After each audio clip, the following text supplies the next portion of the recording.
South Africa effectively pioneered the global shift towards treating the use of racial slurs as a criminal offense deserving of direct imprisonment, most notably through the landmark Vicky Momberg case, which we will discuss later in this video, where a court sentenced her to 2 years in prison purely for the repeated use of a racist epithet. This was the first instance in any constitutional democracy in the world's history where a slur, without accompanying any violence, resulted in actual jail time. Today, we are seeing how countries such as Britain and Australia, which had long punished hate speech with fines or community-based penalties, are following in South Africa's direct footsteps by issuing direct custodial sentences in similar circumstances as in South Africa. In the UK, post the 2020 COVID lockdown, courts began jailing people for racially so-called aggravated verbal abuse in cases like that of Simon Silwood in 2021, who received an 8-week sentence for posting a racial slur directed at a soccer player online.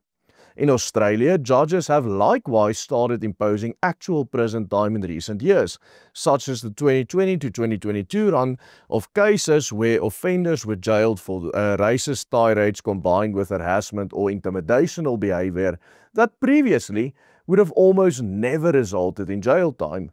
These individual cases show a clear trend. After South Africa was the first in the world to make a racial slur directly imprisonable, other Commonwealth countries started moving in the same direction. In most liberal democracies, the very thought of receiving prison time for merely using a racial slur is still unthinkable today. And before the global pandemic in 2020, this would have been unthinkable everywhere else in the world except, of course, for South Africa. But where did all of this start and why? Of course, in South Africa, using a racial slur is punishable by far more harsh sentences than in Britain and Australia, where the latter imposes weeks or months of prison sentence for this offense. South Africa imposes years. In February 2016, almost 10 years ago today, Vicky Momberg, a white former real estate agent in Johannesburg, was the victim of a smash and grab robbery. After the police arrived on the scene, she launched into a racial tirade.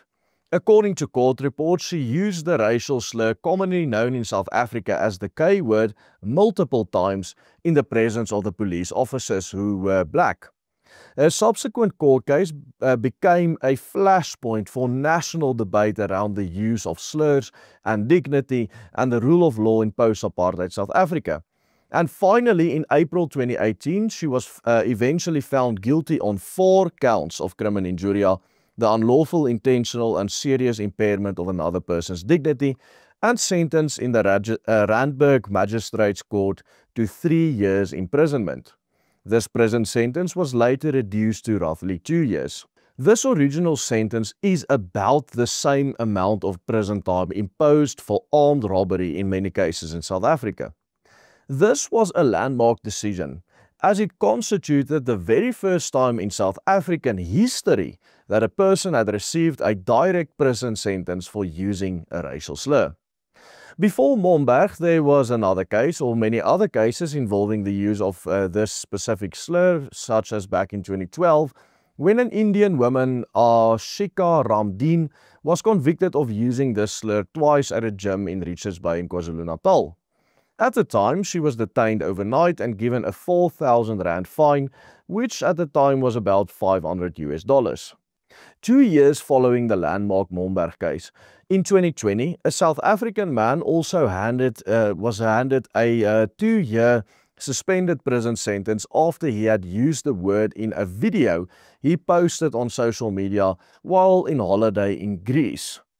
But what is it about this particular word that causes such immense offense? And why is its very use criminally punishable in South Africa today? Stay tuned, because we are going to tell you about the infamous K-word in South Africa and how this word had become the litmus test for worldwide racial slurs. The origins of the K word might come as a surprise to some of our viewers. Its origins do not lie in Africa nor in Europe, but of course in the Middle East. And it was originally not racial nor ethnic, but a theological or religious term.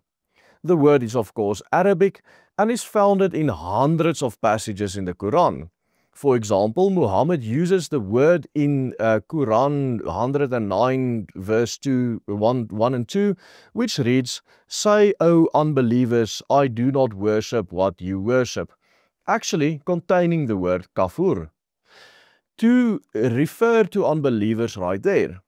So in actual fact, whenever a Muslim imam in South Africa recites this passage over the mosque speakers or teleprompter, as we see so often next to the mosques, they would use this very word audibly and very publicly in South Africa.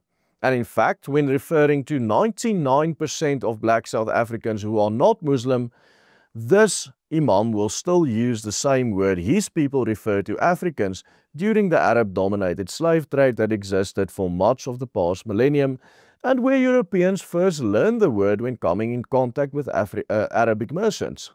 The Hebrew language also has a word very similar to and sharing etymology with the Arabic word. And while the Hebrew word kafir in the sense of apostate or heretic is never used in the Hebrew Bible, it is found multiple times in both the Mishnah and the Talmud. But how did this word, whose origins have absolutely nothing to do with South Africa, which has nothing to do with race or ethnicity, become what is considered the worst racial slur in this country, and why, if you just say it, it can land you in jail? Unlike the so-called N-word, which is considered the worst racial slur in America and basically mean black in most Latinic languages, the K-word doesn't actually describe any physical racial characteristics. In fact, Europeans first learned this word when the Portuguese sailed along the East African coast in the 15th century and learned the word from Arab and Swahili Muslim tradesmen who described the more primitive black African people around them who had not embraced the Muslim or Islamic faith as K-word peoples. And so the word found its usage into the Portuguese language to describe sub-Saharan black Africans. And its first known use in Portuguese literature was in 1472 in the Epoch Os Lusíadas, which conveys the origin myth of the Portuguese people. The author of the epoch, Luís de Camões, who is considered the greatest poet in the history of Portuguese literature, uses the word there for the first time as a racial term to describe black African people or sub-Saharan Africans. And so, from the Portuguese, the word spread to Spanish, French, and eventually even Dutch and English. So in the early Cape Colony, from the late 18th century onward, when the Dutch first encountered the Xhosa at the Fish River, the word was also used in Dutch to describe black African people during the 19th century. There was even a British colony established in and around King Williamstown during the same time in the Eastern Cape, which includes this word in its name. The name of the colony was used to describe the western part of the Xhosa lands, which fell under British rule. Now, it is very important to note that during the 19th century, the term undoubtedly had a racial connotation, but it wasn't necessarily in any derogative sense. It was used in a neutral or descriptive sense in all of the official sources from that time period.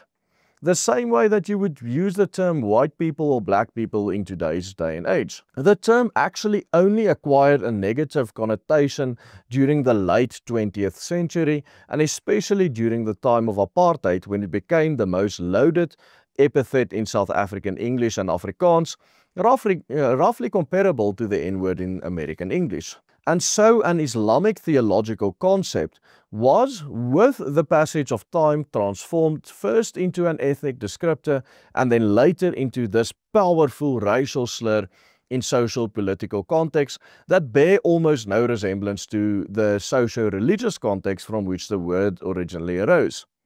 A word that was first intended to describe people who rejected Muhammad's message and rejected the monotheistic worship of Allah was transformed into a word that white South Africans in particular dare not take upon their lips, lest they would find themselves in jail.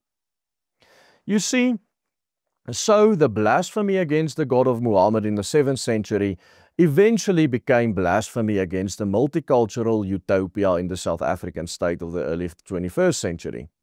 And what we are now witnessing in Britain and in Australia shows just how far this transformation has travelled. In both countries, courts that once treated racial insults as little more than public nuisances are now also handing down real prison sentences for using racial slurs.